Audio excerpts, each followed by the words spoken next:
Halo teman-teman, kembali lagi bersama Gerai Film. Kali ini kita kembali membahas film keluaran tahun 2010 dengan judul The Way Back.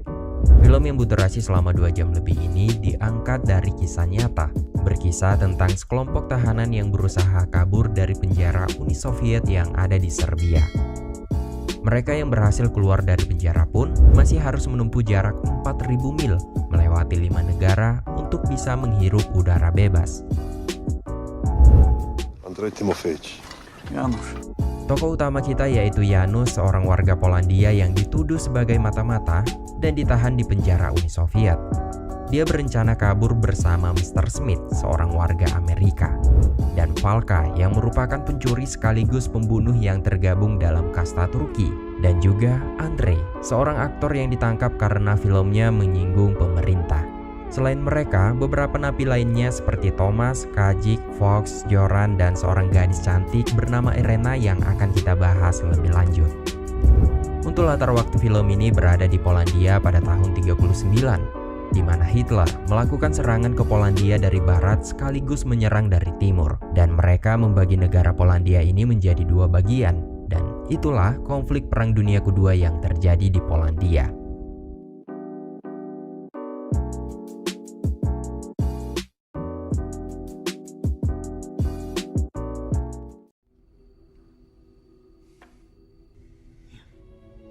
Film diawali dengan memperlihatkan seorang pria yang sedang diinterogasi di ruangan sempit dengan tuduhan sebagai mata-mata. Pria ini bernama Janusz. Uni Soviet sebagai pemerintahnya tahu kalau Janusz nggak akan bakalan mau menjawab pertanyaan mereka, maka dari itu mereka menyeret istrinya untuk diinterogasi. Entah apa yang dilakukan Uni Soviet terhadap istrinya, sampai akhirnya sang istri mengkhianati Janusz dengan mengatakan kalau Janusz adalah anggota Partai Komunis yang memata-matai untuk kekuatan negara asing.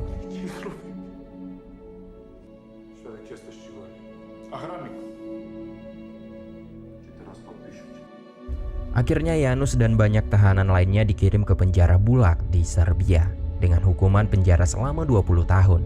Serbia dipilih sebagai tempat tahanan karena tempatnya benar-benar terpencil dan dikelilingi alam liar.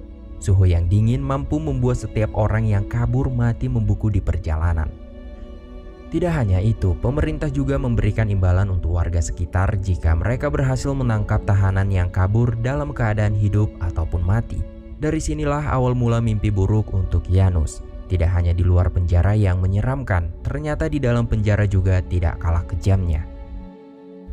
Saat jam makan tiba, mereka antri untuk mengambil jatah makanan. Dan di sisi lain, ternyata ada juga antrian bagi orang-orang dengan penyakit rabun senja. Mereka yang terkena penyakit rabun karena di dalam penjara mereka sering kelaparan, kehausan, dan juga kekurangan vitamin. Di sini kita tahu bahwa makanan di penjara ini sangat penting untuk bertahan hidup.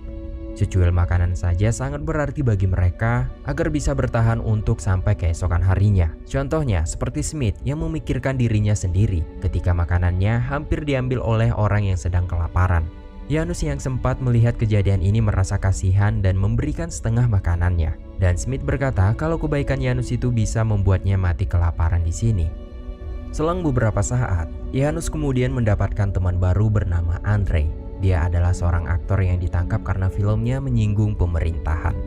Begitu juga dengan Smith yang menurut Andrei dia ditangkap karena ia merupakan orang asing yang berasal dari Amerika. Di sisi lain, seorang tahanan bernama Valka. Dia adalah seorang pembunuh dan pencuri dan juga berkuasa di penjara itu. Ia tidak segan-segan membunuh untuk mendapatkan apa yang dia mau. Seperti dia menginginkan sweater tahanan lain. Dia langsung mengambil secara paksa dengan cara membunuhnya. Pertemanan Andrei dan Janusz membuat mereka saling percaya satu sama lain dan mulai membahas rencana untuk kabur dari sana. Ternyata Andrei punya banyak info soal titik lemah penjara. Namun yang menjadi masalah besarnya adalah tujuan mereka selanjutnya. Karena utara, barat, dan timur masih kekuasaan Soviet. Dan tujuan terbaik mereka adalah pergi ke selatan melewati Danau Baikal dan langsung pergi ke perbatasan Mongolia. Setelah perundingan itu, mereka memutuskan untuk menimbun makanan terlebih dahulu untuk bekal di perjalanan. Selain mereka berdua, Janusz bilang dia juga ingin mengajak teman yang lain dalam pelarian ini. Hari demi hari mereka lalui dengan rutinitas menjadi pekerja penambang kayu. Tokoh Smith yang meski di awal terlihat kejam, ia juga punya sifat pemberani yang gak dimiliki beberapa para tahanan. Hal ini ditunjukkan ketika para tahanan terjebak di sebuah badai salju. Saat itu banyak di antara para napi yang mati kedinginan. Smith yang tahu cuaca ini bisa saja membunuh mereka semua mengusulkan untuk berlindung di pepohonan. Namun si penjaga menolaknya dan menyuruh tetap berjalan. Smith pun membantah walaupun penjaga itu sudah menodongkan pistol ke arahnya. Akhirnya si penjaga sadar bahwa tindakan Smith itu benar untuk keselamatan semua para napi. Dan akhirnya mereka semua pergi ke hutan dan membuat kemah sementara. Di adegan ini, Janus, Smith, Joran, Kazik, Andre, dan Fox saling berkenalan untuk pertama kalinya. Meski selamat dari badai salju, malamnya para penjaga masih punya sedikit dendam kepada Smith, sehingga dia dan Janus dipindahkan ke tempat kerja yang lebih berbahaya lagi, yaitu di pertambangan. Udara yang pengap dan banyaknya ledakan membuat Janus tidak berdaya sampai ia berhalusinasi. Situasi yang semakin parah, ia pun memberitahu kepada Smith tentang rencana kabur bersama Andre. Namun Smith langsung memotongnya dan membilang kalau Andre pembohong dan selalu membicarakan tentang rencana pelariannya terhadap tahanan baru. Namun meski begitu, Smith siap ikut bersama Janus jika dia serius untuk kabur. Karena menurut Smith, sikap baik Janus akan berguna untuknya nanti. Beberapa hari setelah itu, malamnya Janus kembali membicarakan tentang rencana kaburnya. Dan seperti yang diduga, Andre ternyata memang penakut. Waktu Janus mengajaknya untuk pergi, dia begitu banyak alasan mengenai makanan dan juga perjalanan yang sangat jauh. Obrolan mereka yang cukup keras ini ternyata didengar oleh Valka dan membuatnya berpikir untuk ikut bergabung dengan rencana mereka. Di sisi lain, Smith bernegosiasi dengan napi yang bertugas menjaga genset listrik. Dan dia mengatakan kalau peluang Smith untuk kabur hanya 10 menit ketika genset dimatikan. Setelah semuanya beres, Janus dan yang lainnya sepakat memutuskan untuk pergi ketika badai salju. Karena menurut Smith, badai salju dapat menutup jejak kaki mereka saat mereka kabur. Selang beberapa lama, akhirnya waktu yang ditunggu telah tiba. Namun di waktu yang bersamaan, ternyata Valka datang dan mengancam Janus agar membiarkannya ikut bersama mereka. Tidak ada pilihan lain selain mengizinkan Valka untuk ikut, karena Janus tahu bahwa Valka bisa saja membunuhnya atau melaporkannya jika keinginannya tidak dipenuhi. Singkatnya, tibalah momen di mana mereka akan kabur dan memotong kawat pagar penjara. Dan benar saja, akhirnya mereka berhasil selamat dari para penjaga dengan adanya badai salju ini.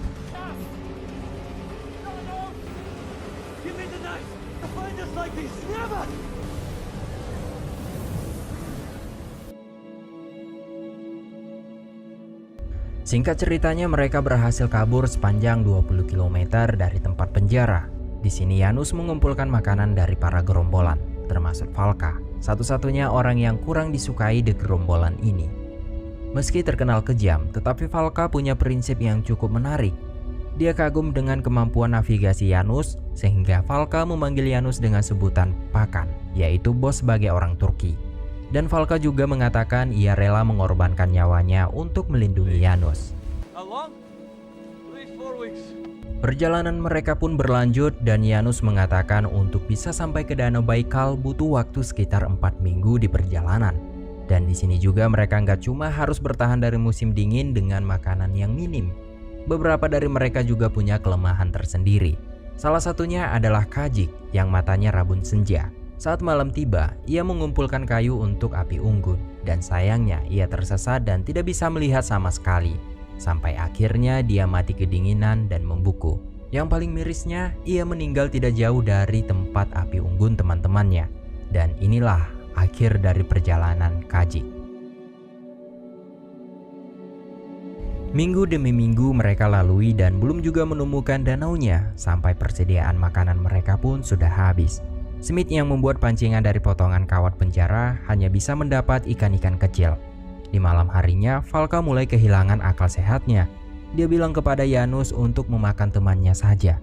Akan tetapi, Janus pun menolaknya. Selang beberapa jam kemudian, mereka mendengar suara hewan buas. Ternyata itu seekor serigala yang sedang menyantap seekor rusa. Mereka pun langsung mengusir serigala itu. Dengan rasa kelaparan, mereka langsung memakan daging rusa, sisa dari serigala tadi. Di pagi harinya, Janus menekadkan diri melakukan perjalanan untuk menemukan Danau Baikal. Dia hanya pergi sendiri karena ia tahu kalau teman-temannya sudah tidak sanggup lagi untuk menempuh perjalanan. Ia pergi dengan bekal beberapa kayu dan ikan pemberian dari Smith. Kondisi alam yang semakin kejam membuat Janus semakin menderita. Janus kembali berhalusinasi lagi. Ia melihat rumahnya sama seperti ketika ia berada di tambang dulu. Untungnya penderitaan Janus berujung manis karena ia berhasil menemukan Danau Baikal. Setelah beberapa hari menempuh perjalanan, Janus pun kembali ke teman-temannya, membawa kabar baik walaupun kondisinya saat ini sangat buruk, dan Smith dengan senang hati merawat Janus. Kini tibalah mereka melanjutkan perjalanan ke Danau Baikal. Di tengah perjalanan menuju danau, mereka diikuti oleh seorang misterius dari dalam hutan. Ternyata itu adalah seorang wanita Polandia yang juga korban dari Uni Soviet, sama seperti yang dialami mereka. Awalnya mereka meninggalkan wanita itu sendirian. Ketika mereka sampai di Danau Baikal, Voss tidak tega membiarkan wanita itu sendiri di dalam hutan, sehingga ia memutuskan membawa wanita itu bergabung ke gerombolan mereka. Wanita ini bernama Irena. Ia diterima baik oleh mereka, namun berbeda dengan Smith yang berpikir dan menganggap kalau Irena akan menjadi beban selama perjalanannya nanti. Di Danau Baikal mereka menetap selama beberapa hari untuk beristirahat, membersihkan diri dan mengumpulkan persediaan makanan. Perjalanan mereka pun dilanjut sampai akhirnya mereka tiba di suatu pemukiman. Di sini Valka ingin memasuki pemukiman itu untuk mencari makanan tambahan. Tapi Janus tidak sependapat karena menurutnya orang-orang di sana bisa saja menangkap atau membunuh Valka. Valka yang merupakan pria pemberani dan sedikit arogan, diam-diam sudah memasuki pemukiman itu, dan ia kembali dengan membawa banyak hewan untuk dimakan. Teman-temannya curiga kalau Valka telah membunuh seseorang di pemukiman itu setelah melihat noda darah di bajunya. Tapi dia bilang kalau itu adalah darah seekor anjing, dan ia juga mencuri minuman keras untuk memperingati hari ulang tahunnya. Selesai makan malam, Irena bercerita tentang masa lalunya. Ia adalah anak dari seorang Polandia yang paham komunis. Hidup enak di Moskow, tapi tiba-tiba orang tuanya ditangkap dan dibunuh, sehingga ia kabur masuk ke hutan dengan tanpa arah. Hari demi hari setelah melewati Danau Baikal, mereka menuju perbatasan. Kehadiran Irena yang awalnya diduga tidak berguna justru berdampak besar untuk rombongan ini. Sifatnya yang terbuka dan mudah bergaul membuat semua orang simpati dan dekat dengannya. Bahkan sampai membuat Smith terharu ketika Irena tiba-tiba merawat kaki Smith yang sudah melepuh. Ketika sampai di perbatasan Uni Soviet dan Mongolia, ternyata Valka yang masih membela rezim Uni Soviet memutuskan untuk berhenti dan kembali lagi. Walaupun ia tahu ia bisa saja ditangkap, namun menurutnya hal itu bukanlah masalah. Setidaknya dia bisa menetap di penjara yang lebih baik daripada di Gula Bulu. Akhirnya mereka pun berpisah. Beberapa hari kemudian mereka sampai di Mongolia. Namun nyatanya ini bukanlah akhir dari perjalanan mereka. Ternyata Mongolia juga menganut sistem komunis, dan tentunya tempat ini bukanlah tempat yang aman untuk mereka tinggali. Keadaan juga terlihat semakin parah ketika mereka menemukan sebuah kuil yang hancur karena dirusak oleh para komunis. Voss yang merupakan seorang pendeta merasa sangat sedih melihatnya karena kerusakan seperti ini juga sempat terjadi di desanya. Sekarang mereka bingung untuk pergi kemana lagi, dan untungnya Janus punya ide dan memutuskan menyusuri pegunungan Himalaya untuk melanjut ke India. Dengan itu mereka bisa meminta perlindungan dari militer Inggris yang saat itu sedang menduduki India. Dari sinilah perjalanan kedua mereka dimulai, sekaligus mereka harus kembali kelaparan, kehausan, dan cuaca lebih ekstrim lagi. Perjalanan mereka berlanjut dengan sebotol air dan mereka harus bertahan dari kehausan dan panasnya gurun pasir. Mereka berjalan dan terus berjalan sampai akhirnya mereka didatangi oleh pasukan berkuda. Beruntungnya, pasukan berkuda itu adalah orang yang baik dan mereka memberikan sedikit pembekalan. Selang beberapa hari, persediaan air mereka pun sudah habis. Mereka berusaha bertahan dan terus berjalan sampai satu ketika Smith berdebat dengan Janus soal sumber air yang terlihat seperti Fata Morgana. Tapi untungnya Janus salah karena apa yang mereka lihat ternyata adalah oasis. Mereka pun akhirnya beristirahat, mandi, dan bermalam di sana. Karena tidak ada makanan, mereka pun harus secepatnya melanjutkan perjalanan, membawa air sebisa mungkin, namun persediaan air mereka harus terbuang sia-sia dengan adanya badai pasir yang melewati mereka. Mulai dari sinilah Irena mulai lemah dan ditambah lagi kakinya mulai membengkak. Dia terus memaksa berjalan, tapi pada akhirnya ia pun terjatuh juga. Foss yang merasa kasihan mencoba menggendong Irena. Tidak berselang lama, keadaan Irena semakin lemah dan akhirnya dia pun meninggal dan dikuburkan.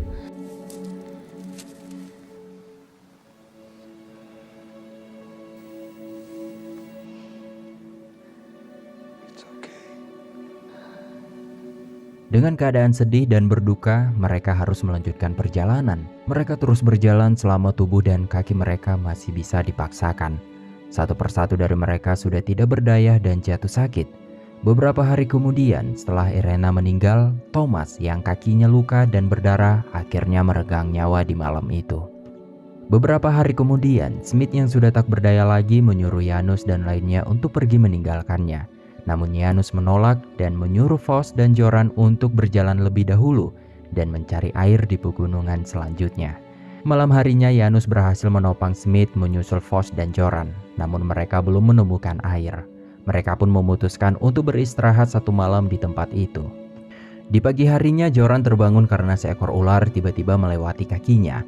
Joran berharap ular itu akan membawanya ke sebuah genangan air dan ia pun mengikuti ular itu.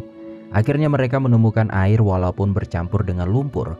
Tidak ada pilihan lain selain mereka meminumnya. Setelah selesai minum, mereka pun menangkap ular itu dan memakannya.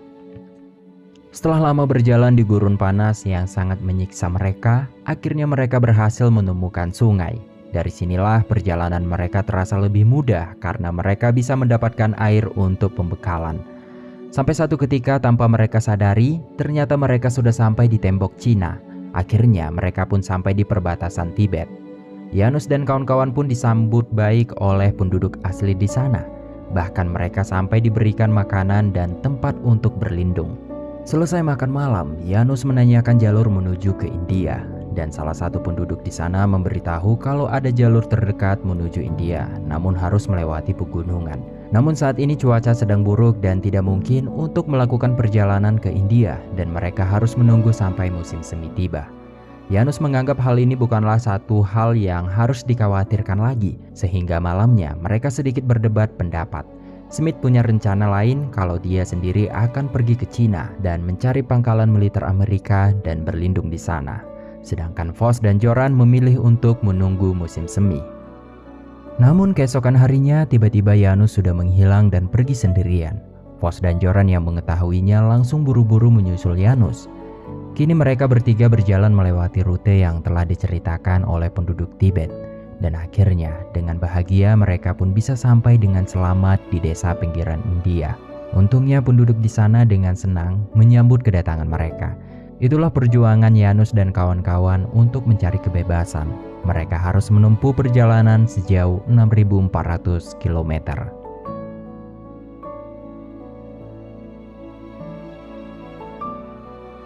Di tahun 45 adalah kemenangan untuk Eropa dan Uni Soviet menerapkan komunis di Polandia. Di tahun 56, Hungaria pun bangkit dan tembok Berlin pun dibangun di tahun 61. Di tahun 80 terjadi gerakan menentang komunis di Polandia.